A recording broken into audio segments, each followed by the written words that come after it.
Hi, Prisms. Welcome to another episode on the Prismatic Academy podcast. I'm Krissy Marie, and I'm very excited for this share because this week we're venturing into another taboo topic. We're talking about sex. Yo, I don't think we should talk about this. Come on, why not? People might misunderstand what we're trying to say, but that's a part of life.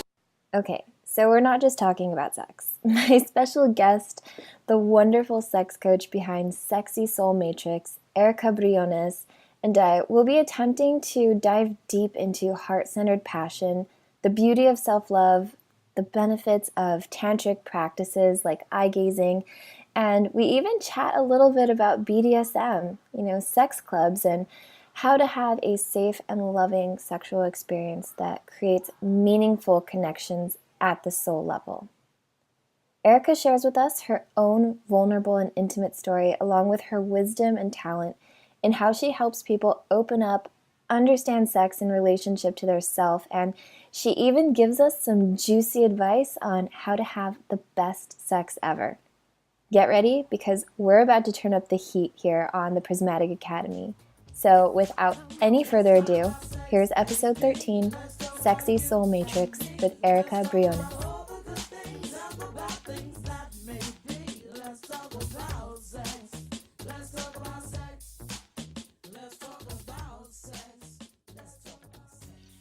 So today I'm talking with Erika Susanna Briones, who is a genius healer vixen behind Sexy Soul Matrix, where she coaches high performers through solving sexual issues on a soul level to better help them create deeper, more meaningful connections in their lives and work. Erika is based out of LA, and I know her to be a powerhouse model of authenticity, vulnerability, and all-around realness.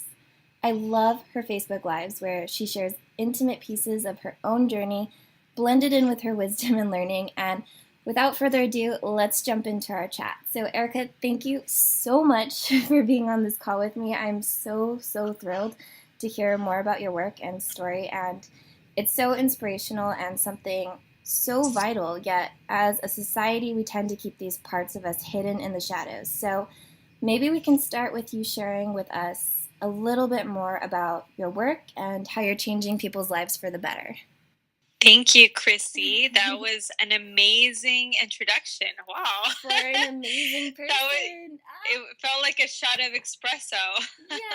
Yeah, I really wanted to highlight just how great you are, because I definitely follow you and your work on Facebook, and people need to know about you. So can you tell us a little bit about your work and what it is you do for people? Yes, absolutely. And as you say, I solve sexual issues on a soul level. Mm-hmm. And I emphasize the word soul because it's more than just, let's go to a sex store, guys, and I'm going to buy you a vibrator. And there's your solution. Problem solved. Right? And I could literally, tell you, go to adamandeve.com mm-hmm. or read this book. Everything's a lot better, right? Right. I mean, you would think so. Vibrators solve so many problems, right? Right. And instead, some people actually can't get off because it's actually a lot more rooted mm-hmm. into childhood. Mm-hmm. And I actually have a bachelor's in child and family development. And I have studied children and different temperaments. Mm-hmm. And also, coming from a background of doing Tantra and BDSM, and specifically Tantra means weaving masculine and feminine energies. And in case you don't know what that means for the vanilla folk, no offense to anyone, mm-hmm. it's really a matter of learning connection, which is really the glue in relationships. It's about deep eye gazing and breath work and sharing the stuff that we don't normally talk about, right? And sometimes when it's with our partner, we're very, very silent, almost uncomfortably, right? Mm-hmm. And it's important to learn how to have these conversations. And I say that as a Latina, I was not allowed to share. If I did, it would be seen as wrong and bad And so for many, many years, that noise was, if I say something, I will be ostracized. And I took several seminars. I've been in the self-help section.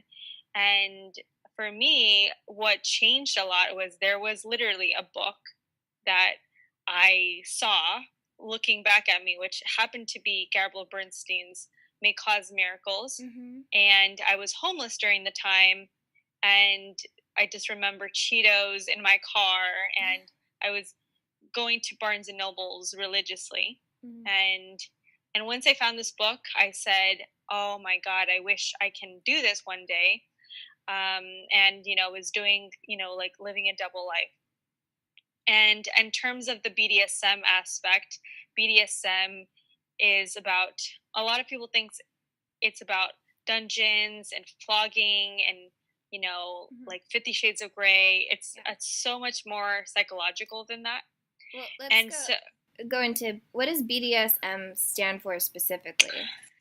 It stands for bondage, discipline, sadomasochist, control, and discipline. I believe I said that. Yeah. It's actually a 6-word, it's a 4-letter acronym for 6 words. Wow. And I know I'm like missing the last one. And it's great because I just talked about it. But it's everything from like bondage and discipline and control and, being submissive and masochist. And there's so many elements to it. It's really about we usually have a dominant person, and then there is a submissive person in that environment. And sometimes someone might have a different need in that environment. Someone might just want to be tickled, or someone might want to be humiliated, or someone might want to, just like slapped. And it depends. And, like the submissive just listens to the dominant, and it really depends. There's so many like levels, but the one thing that people need to learn, it's safe, sane, and consensual. Safe being, you're with someone who is not doing any drugs or alcohol. It's done in a very safe environment. They have all of the equipment clean, and they're having a really deep conversation before they get into that. Because some people have medical conditions, and it's really good to be with a dom who really understands these elements. And the sane is being with someone who's obviously like mentally healthy. And some people are not as mentally strong to handle that, especially sexual abuse survivors. And ironically, the reason I got into it is because for the longest time, for the viewers that don't know me, from the age of 7 to 13, I was sexually abused by my stepdad with a gun next to my bed. Wow. So anytime I wanted to go outside, I was raped. Anytime I wanted to have a toy, I was raped. And so it showed up in kind of like my behavior growing up. And I got into that type of taboo, or as a lot of people call it, sex work. Right. And so it kind of conditioned me to kind of go into that rabbit hole. And as much as I was resisting, and I realized now I actually love sexuality because I get to teach people the safe way and the healthy way to do it. Wow. Especially because you know both sides of it. And that's amazing, too, that instead of, turning away from it, bearing it down, like any kind of trauma that surfaces out of that, you leaned into it, you looked into it, and you explored it. And now you're really sharing what you learn.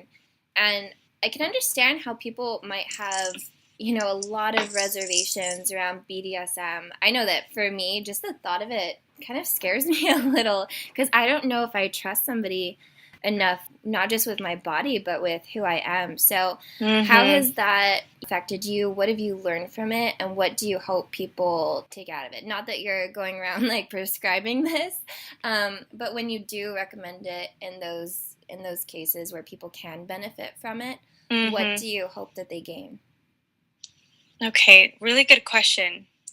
And like I said before, it's not for everyone. There might be people that have been abused and they just can't handle that. Some people just can't be a sub. For example, depending on the lover, depending on the person, and I'm sure that we have built a really good relationship in the emotional side, and I say that because, you know, being with someone who is a little bit not respecting boundaries, I may actually go back into my sexual abuse. I may actually start resisting, and it would actually trigger my symptoms more. And what I mean by symptoms, it probably sounds like a WebMD thing, but honestly, when I say symptoms, it can be everything from an asthma attack to panic attack to mental triggers, right? Women back in the Victorian periods, the 1920s, a lot of women experienced hysteria. And so they had to go to see a practitioner that would, you know, work on their pussy or their, that tissue, because it turned out to be a mental state. And I saw it as women getting happy endings, but it was actually in a very clinical and very safe environment. And that after that, that's when the vibrator came out. Wow. And so in terms of, you know, finding, like, understanding BDSM, I would recommend it to someone who wants to learn how to get their voice again, someone who is with an environment or, you know, a community of people that will actually kind of talk you through every part of BDSM. And I actually did not like BDSM once it became a dominatrix, because, you know, the dominatrix place I worked at in LA was full of drugs and alcohol, and some people were really sketchy. And, you know, some girls were doing it, and, you know, some people actually liked it, but depending on your strength, meaning like how well you can take that kind of environment, it's going to affect you. Right. And what I mean by that is there's so much, like, if someone wants to become a submissive, there's going to be literally physical pain. And obviously it's controlled. It's not like you're hitting yourself with a hammer or like really crazy stuff. It's you're with someone and you're like, there's like specific sequence of tools that go with BDSM. For example, there's a flog, there's a crop, there is, you know, wart and barrel wheel, there is vampire gloves, there is just like slapping the hands, and there's like psychological controlled abuse. And again, someone who is very shy and very sweet may not be able to handle it. And if anything, I believe someone who's shy would benefit from learning how to dom. So you just said that you couldn't be at that end, perhaps learning about, you know, how to like actually play on that role. Maybe it might even access a different like sense of self-worth, a different sense of power in your realm. And you might notice that you might even feel a little bit, you know, sexier, or you might even notice that you tap into that masculine side, which will give you more ideas for, I don't know, questions or a different level of vulnerability. Does that make sense? It does. So it kind of sounds like almost you're taking a role play environment, and what you learn within that role play environment can become applicable in your real life. So, and so one thing that I've heard about like dominance and submissives is that you need to learn how to be a submissive before you can be a dominant. Is that true? Yeah. Yeah. Absolutely. Absolutely. It was the opposite for me. I was with a different facilitator, so they had to train me to do everything from the strap on to just watching the person in charge. And it didn't happen all of a sudden. For me, I realized I actually did not know how to dom because I was so shy. And eventually it turned out I just did not feel safe in the environment that I was in. And eventually I discovered a sex positive community. And it was great because there was 3 different rooms. There was the white room for tantra, the red room for sex, and the blue and black room for BDSM. And it's like the classic story of Goldilocks and the 3 bears, right? I felt like Goldilocks, and I was like, the red room is a little bit too intense. The white room is too sweet. I need something else. So I go into this room, and I see this Asian woman being flogged by 2 men, and they were super like grounded, spiritual, and heart-centered. And the fact that I actually energetically felt safe made me like want to go down that rabbit hole. Wow. That's incredible, because in my mind, those two things are just completely separate, right? The spiritual side, and then like blending that with, not like, I guess it's not physical torture, is it, right? Or like torture isn't the best word to describe it. Maybe we can come up with a good word to properly explain that. But yeah, it's very difficult for me to like hold those two concepts in my mind and then try to blend them together. So that's incredible. And so it sounds a little bit like being in a safe environment to explore sexuality has a lot to do with, established expectations and boundaries, right? So what are some of the things that you would recommend people look out for? Look out for in terms of? Like in regards to what could be considered an unsafe environment. I know that you talked a little bit about making sure that people are sane, right? That they're in the right mind, and then that they're coming from the right place spiritually. But what could really help people if they're interested in this? Like, what could help them kind of hone in on their interest and maybe like dip their toe into the experience safely?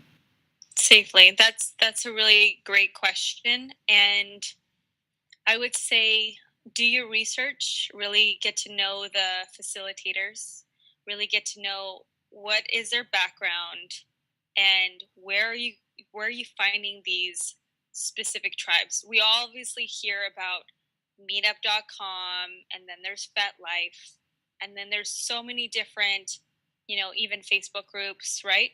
So it's really like understanding, like, we as women need to know more evidence, more testimonials. Like, as a woman, like, the first thing I do is check out that person's resource.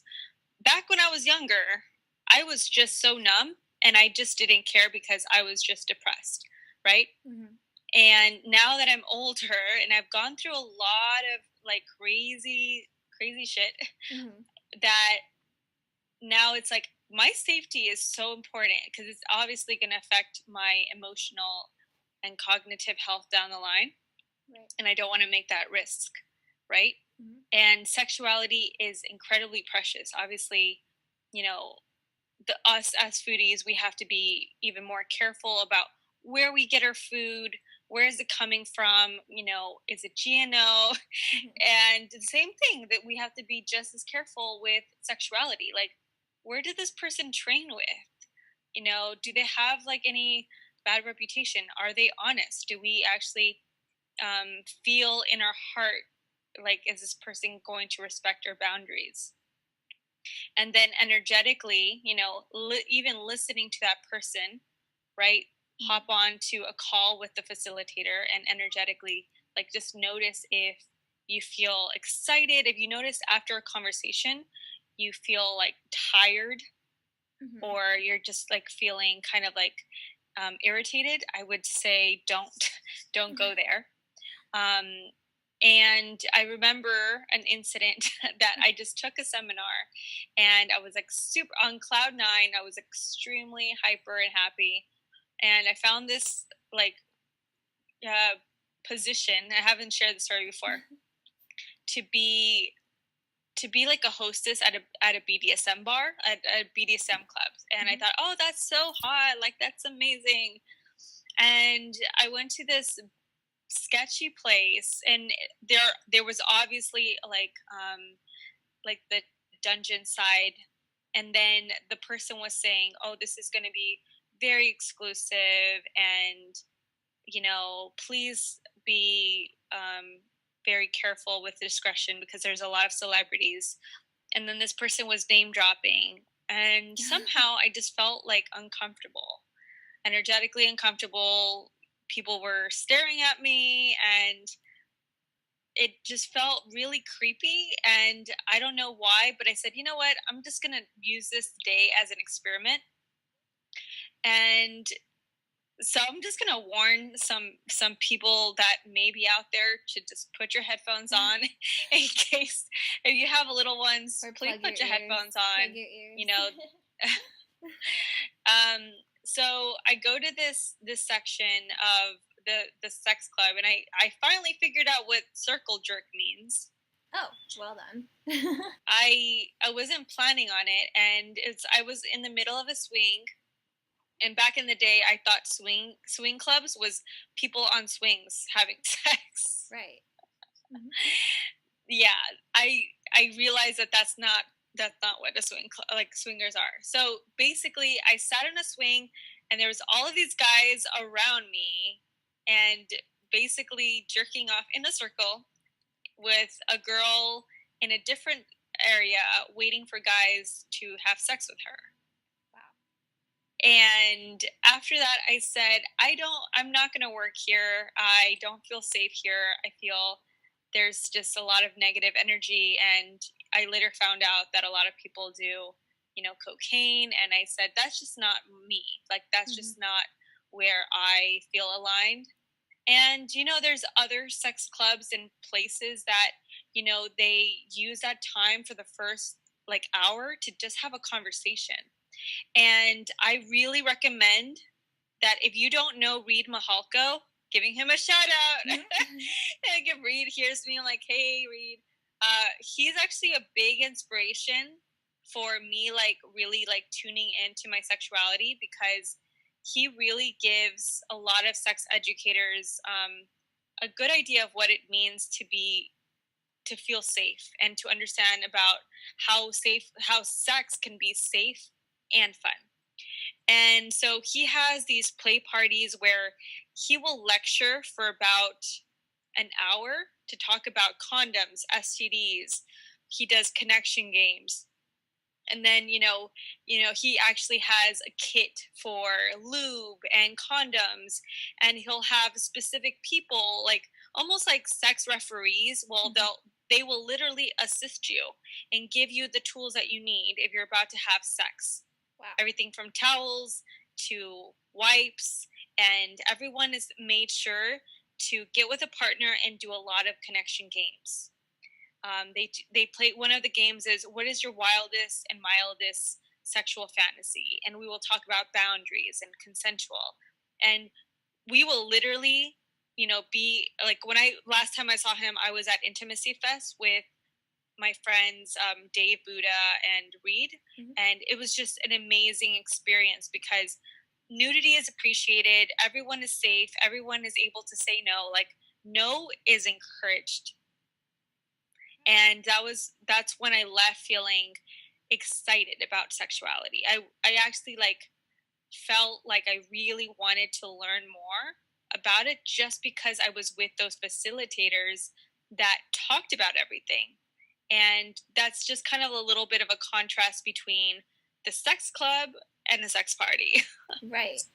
Yeah, and that's what it sounds like to me, how, with the sex club, for you and your work and what you do as a healer, it's never just about the sex, right? The sex is the tool that you dive in to learn more about yourself, right?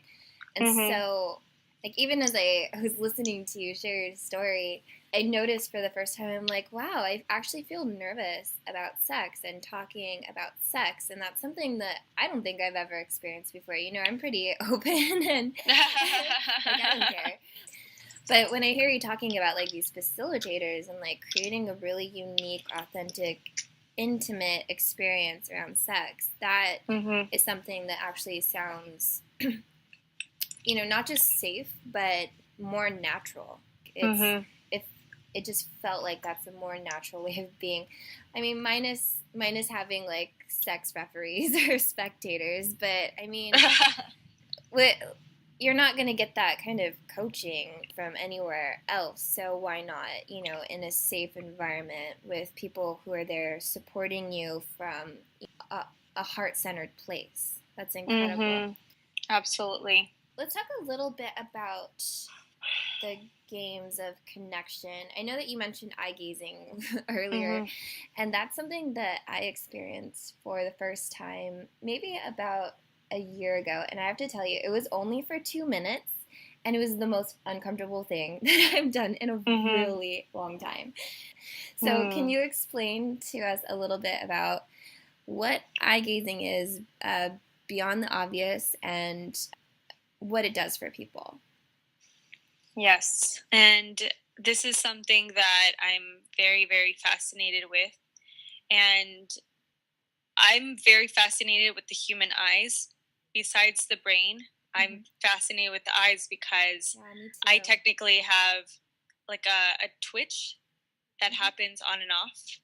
And it comes on more when I'm in new environments. But basically, a lot of people that do public speaking, if you notice, they have amazing eye contact. Tony Robbins, anyone who is on stage, they had amazing eye contact, right?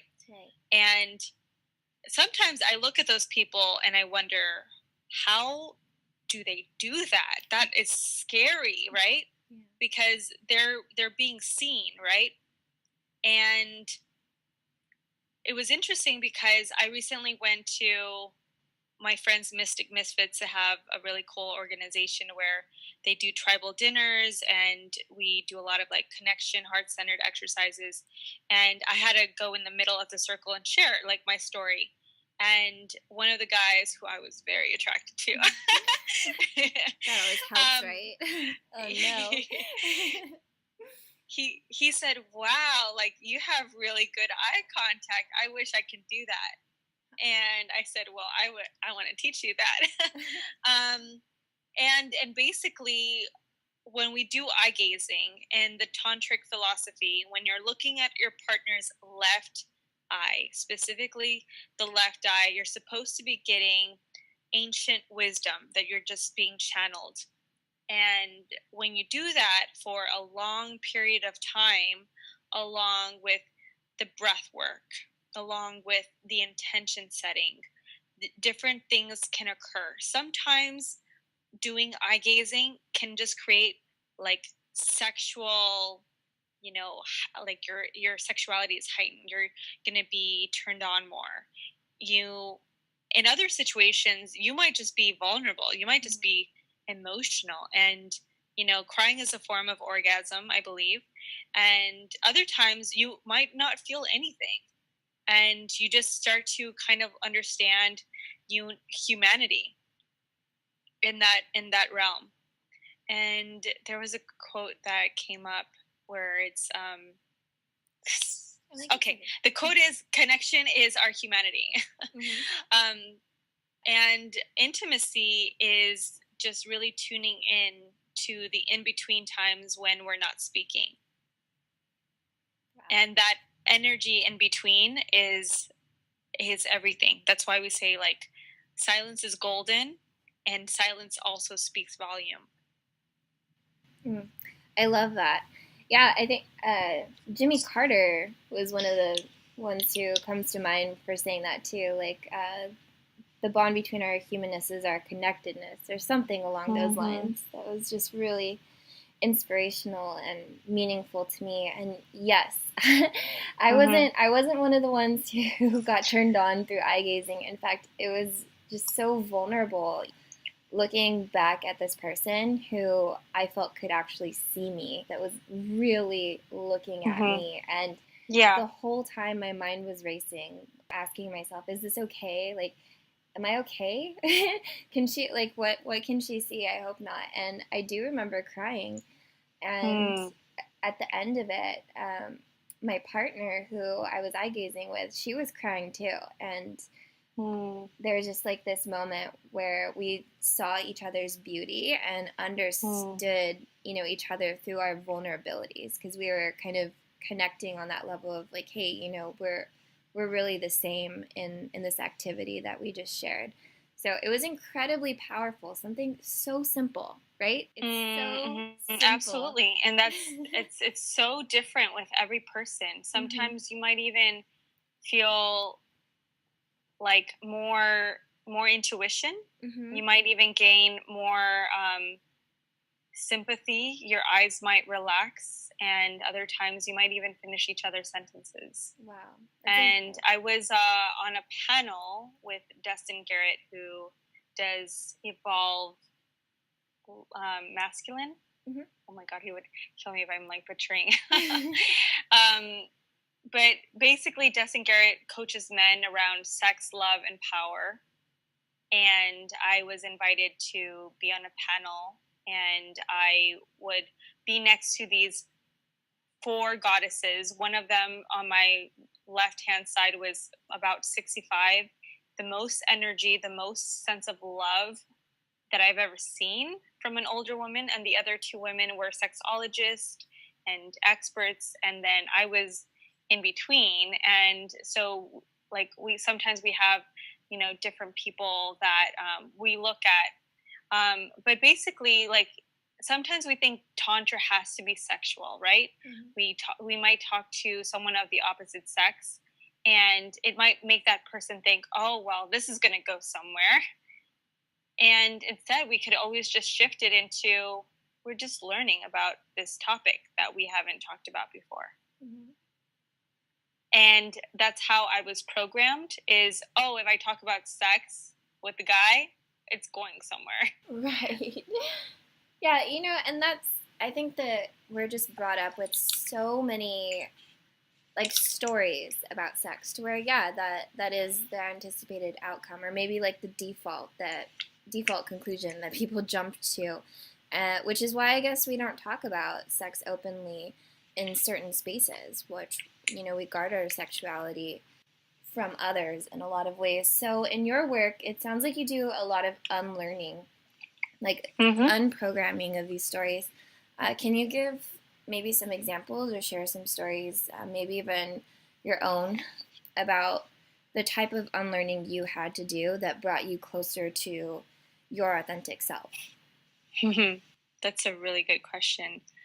And the unlearning came from after I was actually going into meditation. So some of the tools that I tell my clients is pretty like a typical thing that happens with some coaching is, deep meditation, mirror work, childhood shadow work, right? And even in some of my sessions, I might even pretend to be the dominatrix, which I might have my client say certain sentences that relate to their childhood, and I might, pretend to be that mean person to represent that mother or father figure or that ex-lover. And, I have to make sure that they're mentally sane. And, I make sure that they say certain sentences.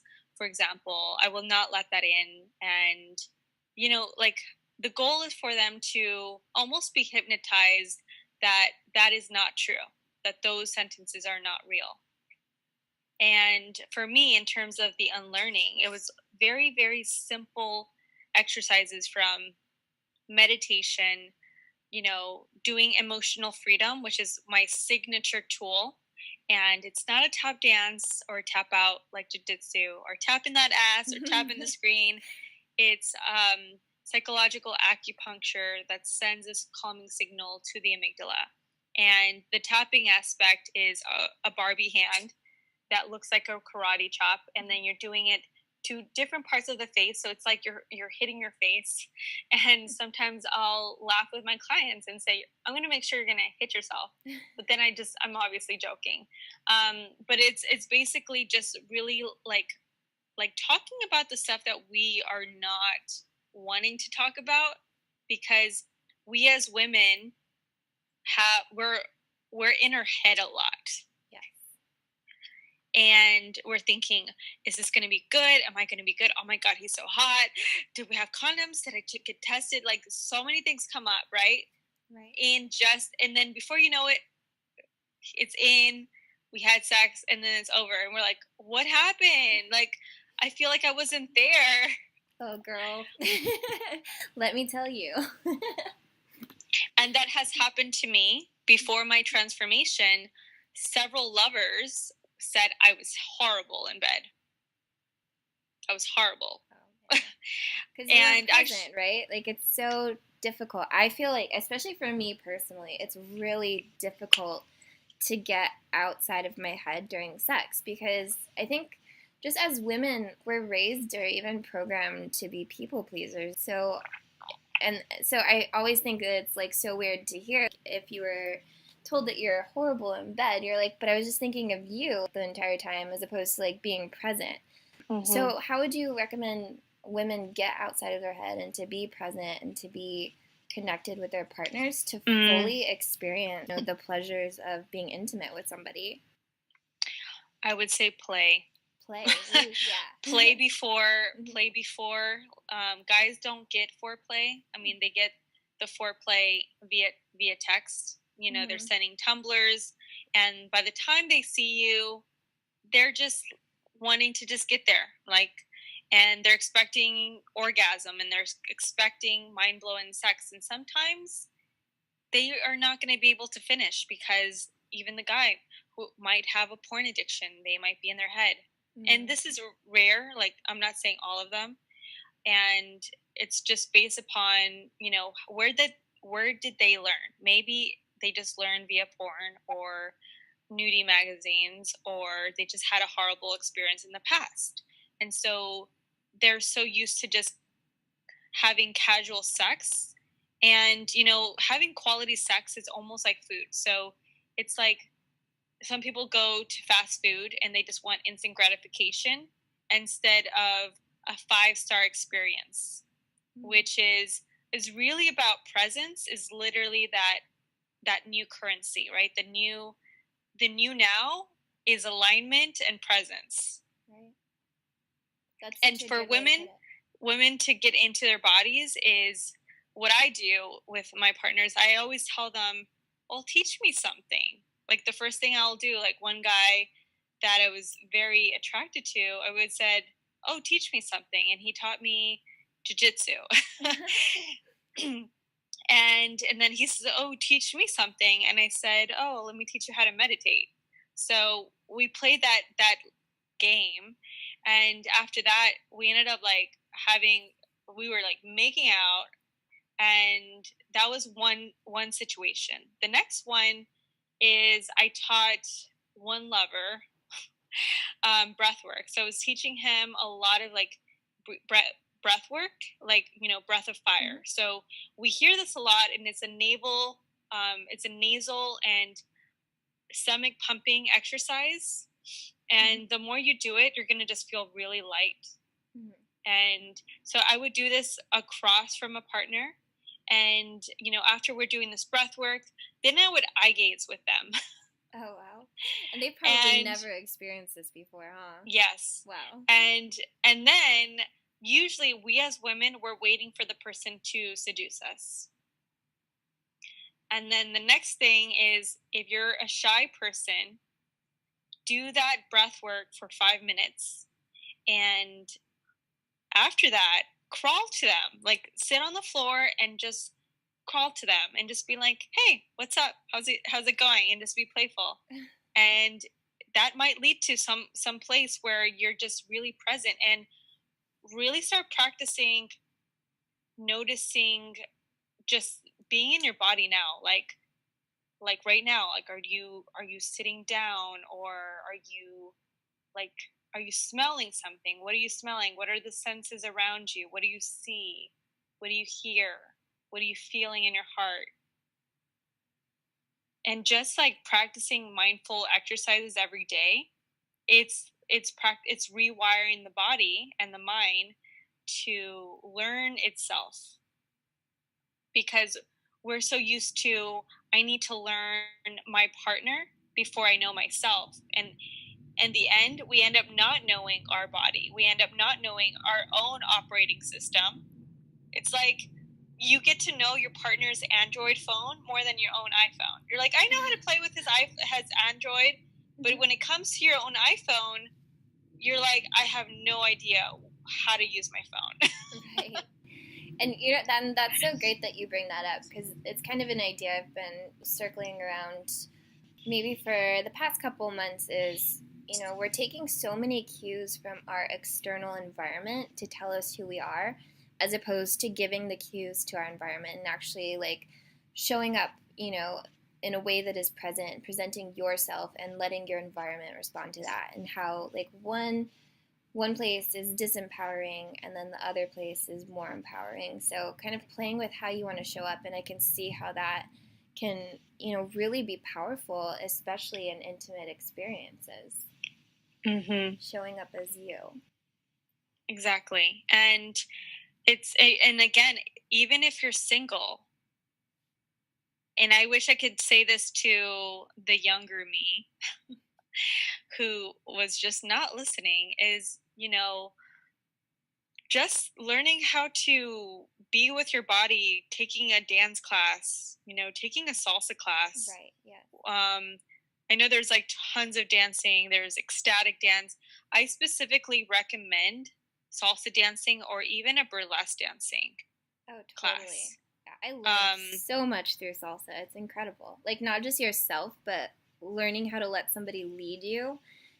It's very it's such a great learning experience, I think, for the self. Absolutely.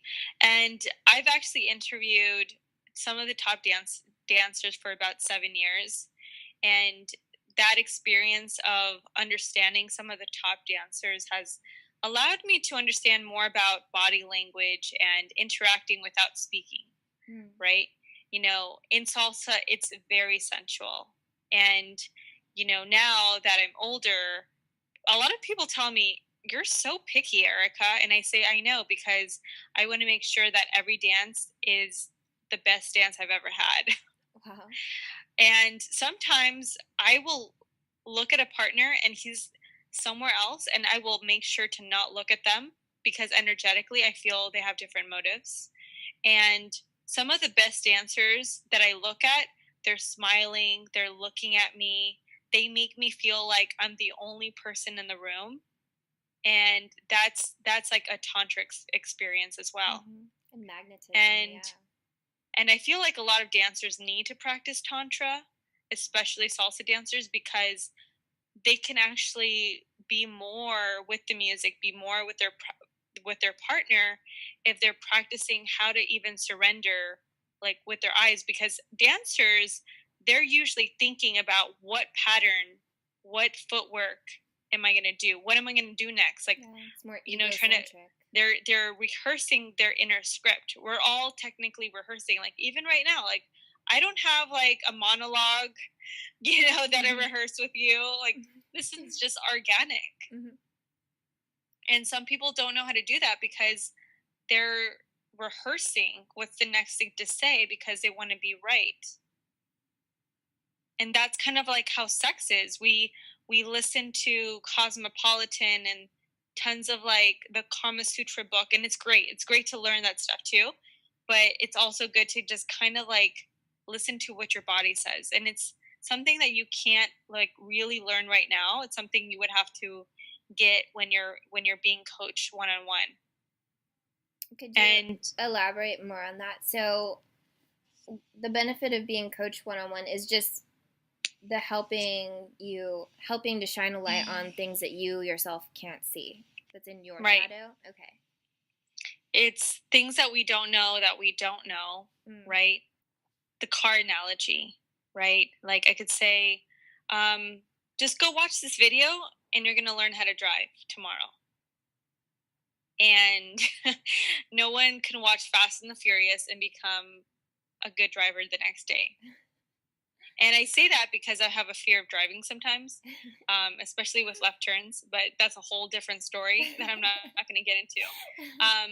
But it's a similar, like, okay, like I really want to drive like this, and this is the style, and this is how it's going to show up. And we end up like, sometimes we get parking tickets, or, like there's accidents, or, it's a lot slower than others. And sometimes like there's mechanical problems. Yeah. And the more that we're aware of what's happening with our own car, we're going to be able to drive it better. Right. Like we as women, we really need to learn like how does our pussy look like, just looking at your body naked. A lot of women and a lot of guys complain to me, she wants the lights off. She doesn't want to try anything. She's not happy. We just do the same thing all the time, and they're unsatisfied. And usually because there is a fear there. And it's usually because they have low energy. And so coaching, the difference between advice and coaching is you have the option to listen to me or not. Most cases, 85%, they may not listen. When it comes to coaching, is you're accountable to their promise. You're accountable for them doing the homework. And when I had a fitness trainer and I had to pay them, I said, okay, I have to go to the gym. Like, I have to do my homework. And before you know it, like, I lost weight and now I love the gym. Mm-hmm. So when I coach my clients, a lot of them start with, I've never had an orgasm before. And when they told me that, I'll be honest, I was a little bit scared because I always tell them, don't expect to get an orgasm because you need to do the homework. And then after they do the homework and I teach them like the specific key tools, everything from the tapping exercise to the meditations, to the specific recommended texts, they do it, and then they call me later saying, I finally had sex. I had the best orgasm ever. I think I squirted. This one guy, and then I had one guy who said, I got off of Viagra after 7 years. Wow. Yeah. Very well put. I can totally, yeah, I definitely believe that, if you really, really are committed to improving in any area in your life, it definitely does take that commitment, the accountability, the investment that comes with learning and experience, and going to the experts and being able to work one-on-one with them is a definite unique experience. And especially in the space of sexuality, having somebody there who is safe, who makes you feel safe to guide you, I can definitely see how there's so many benefits around that. Mm-hmm. So okay, let's wrap up here soon because I know that we're coming up on time, and I just have a few fun questions for you that I'm curious about. Okay. So, what is your favorite topic to talk about? Favorite topic? Every day is a new week, and so this week is about passion, right? Mm-hmm. Kissing. I feel women need to learn how to be passionate no matter the age. And, a lot of people say, I just don't know how to kiss. I just don't know how to be passionate.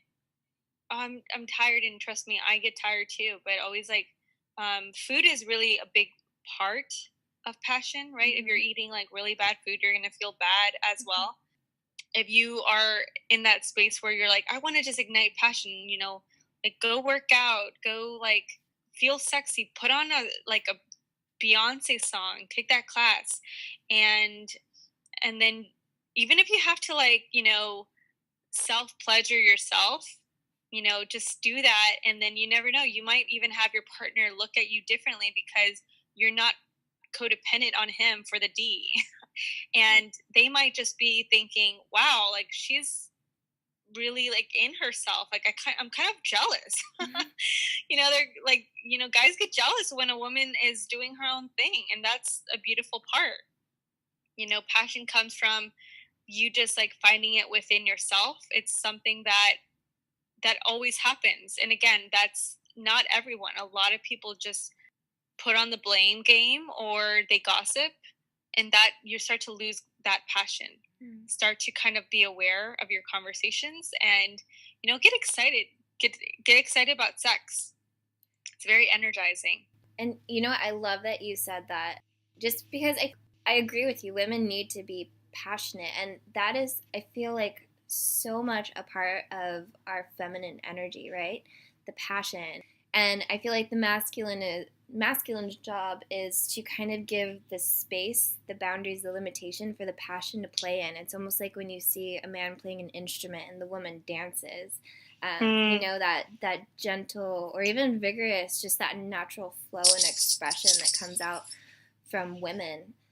I don't know if it's super unique for men to be passionate, which is weird because I feel like they're naturally passionate. The guys who have it, they just have it. But it's the women who I just I admire most and feel most inspired by when they're actually in their place of passion, right? Because that implies so much, that they understand themselves, that they understand connection and magnetism, and they're really in alignment with their purpose and what interests them. Yeah. I love it. Well, Erika, thank you so much for your time. Do you have any final closing thoughts? How can people find you?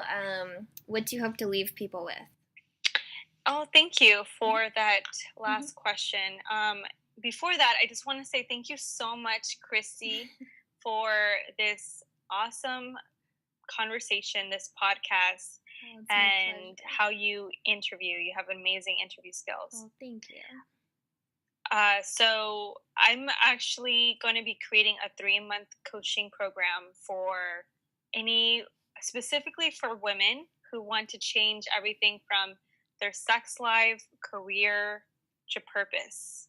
And we will talk about the different stages, everything from healing the inner child to learning how to use that sexual energy for their business and get back into dancing, using that, getting back into that feminine essence that we all are born with.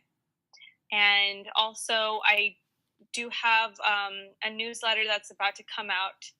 And if they just go to the website, erikabriones.com, or ErikaBriones.com, they can, click on the website, have like a program that's happening around heartbreak. And, they have an opportunity to just check out the content. And it's mostly for people that they're sick and tired of just being vanilla. They want to be like spicy, tai chi, or they just want to like ignite that passion again. They want to ignite that sensual essence again. They want to like tap into what would it look like if I just started playing again? What if it looked like if I just started getting in my body? Imagine like enjoying sex, not expecting what's going to happen next, and then out of it you have an orgasm. You might even start to have sex by yourself, and you might really like it. Perfect. I'll be sure to put the links in the show notes where people can find you. Well, thanks, Erika. Thank you. Such a literal pleasure. Yes, I know.